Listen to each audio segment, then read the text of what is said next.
guys, welcome to my channel. My name is Michelle and I'm Elvislass here on YouTube. Today we are looking at CoStars because it's Sunday. So we're moving on swiftly to King Creole. Last week it was Judy Tyler. If you haven't seen that one, please pop on over and find it because it's a really good video. I found out loads about her and she was a wonderful woman.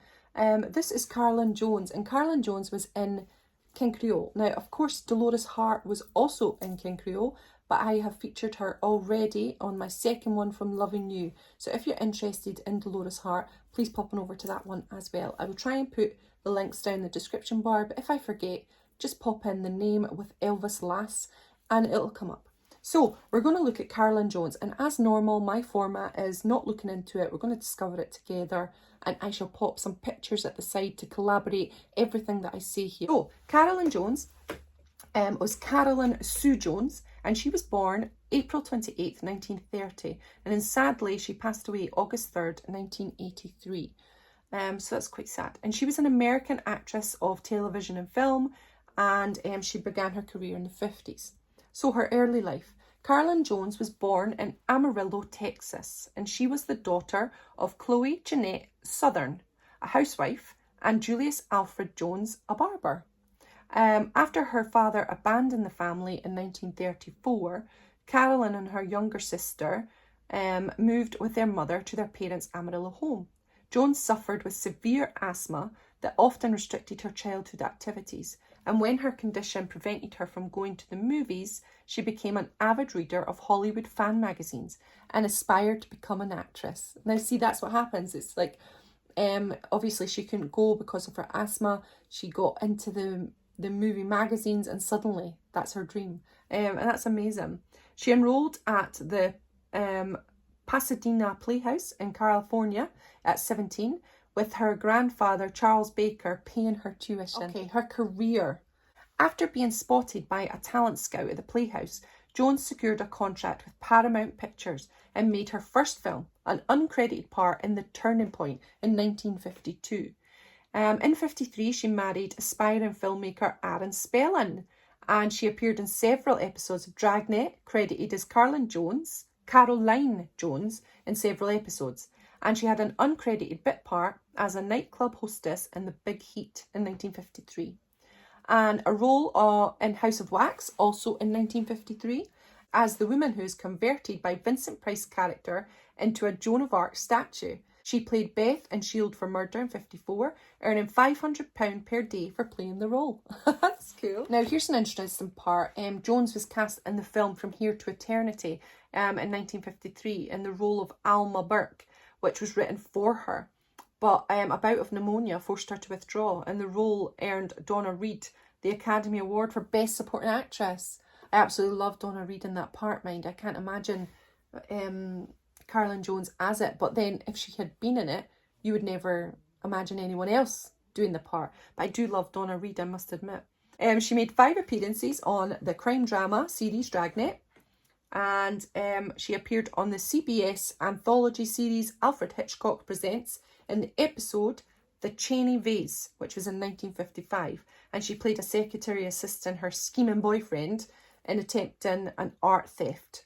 So she appeared in quite a few things in the 50s, quite a lot. So she was 3 times on television series Wagon Train.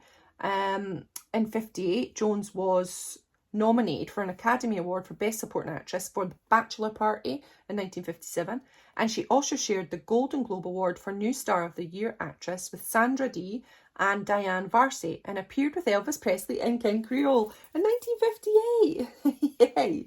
Now, that I just love that, and I love their relationship in the movie. I mean, she's the gangster's moll. Elvis is falling for her. She's just trying to get out, and I think she has a brief little time with Elvis where she could be normal, or she could be a person that was cared for and loved rather than abused. When Maxie Fields, he's completely abusive and nasty and uses her. And also her old dreams of being a singer, and Elvis is aspiring to be a singer, and so she sees a little bit of herself in him. And I think the main scene in it, isn't it, where well, Ronnie, how did you get into this? And she says, how'd you get out? And I just love that. I think the acting is glorious, and I think they work beautifully together. So after that, Jones played opposite Frank Sinatra as Frank Capra's A Hole in the Head, Dean Martin in Career, and Anthony Quinn and Kirk Douglas on Last Train from Gun Hill in 59. She guest starred in CBS's The Dew Point show with June Allison. Oh my goodness, I love June Allison. Anybody seen Good News with June Allison and the English actor? Oh, Peter Lawford. I absolutely love Good News. It's one of my most favourites. So as we move on, in 1963, she starred in a Western, How the West Was Won, and she played the role of Sheriff Jeb Rollins' wife, and she appears with Peppard and Debbie Reynolds in the final speaking, singing scenes of the film. Now, as we're moving on, I've been eagerly trying to get to this part.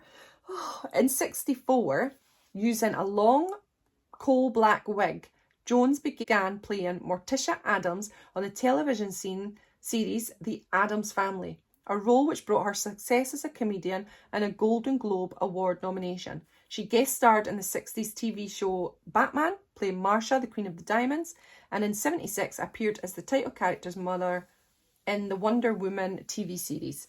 So she was also in a movie Eaten Alive. So yeah, that iconic role as Morticia Addams is something that is just amazing and plays out.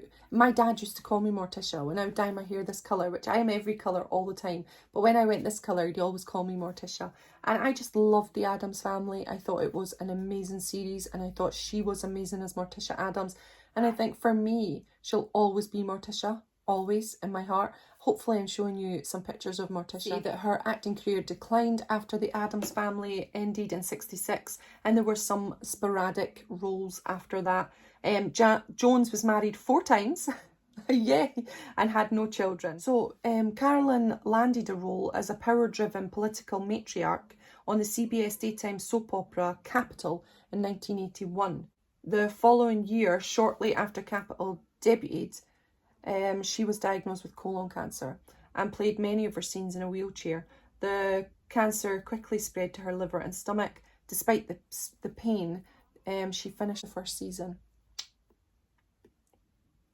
Even after being diagnosed with colon cancer, she kept working and would tell people that she was being treated for ulcers. And after remission, a little bit of remission, the cancer returned in 82. And in September 82, realising she was dying, Jones married her boyfriend of 5 years, actor Peter Bailey Britton, and she wore a lace and ribbon cap to hide the loss of her hair from chemotherapy.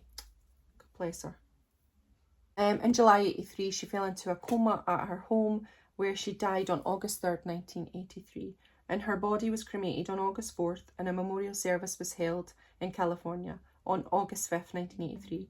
Her ashes were put with her mother's crypt at Melrose Abbey Memorial Park and mortuary. She donated her Morticia costume and wig to the Academy of Motion Picture Arts and Sciences, while a collection of Addams Family scripts were donated by Bailey Britton to UCLA.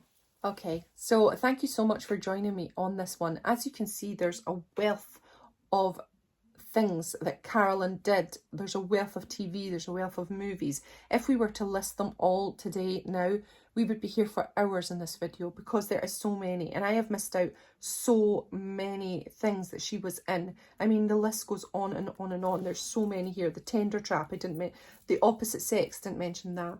Babyface Nelson, King Creole mentioned that as she plays Ronnie. Last Train from Gun Hill, Ice Palace. There's just so many, and I hope that I covered the main things, but there's just so much more to this lady, and I'm sure there'll be loads more documentaries on her on YouTube somewhere, so please look at that if you're very interested in Carolyn Jones, because she was wonderful.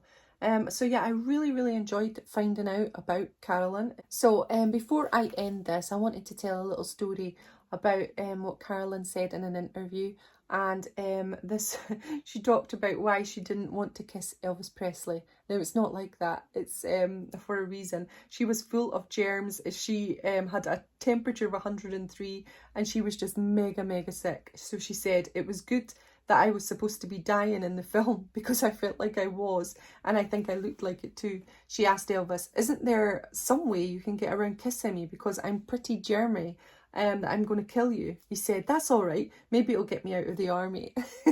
And we necked away like crazy. He went off to the army and I took to my bed for 2 weeks. Isn't that a glorious little ending to this from Carolyn? She seemed like a really funny woman, and I just love her, and I think she's glorious as Morticia, and she'll always be Morticia to me, and then she'll always be Ronnie.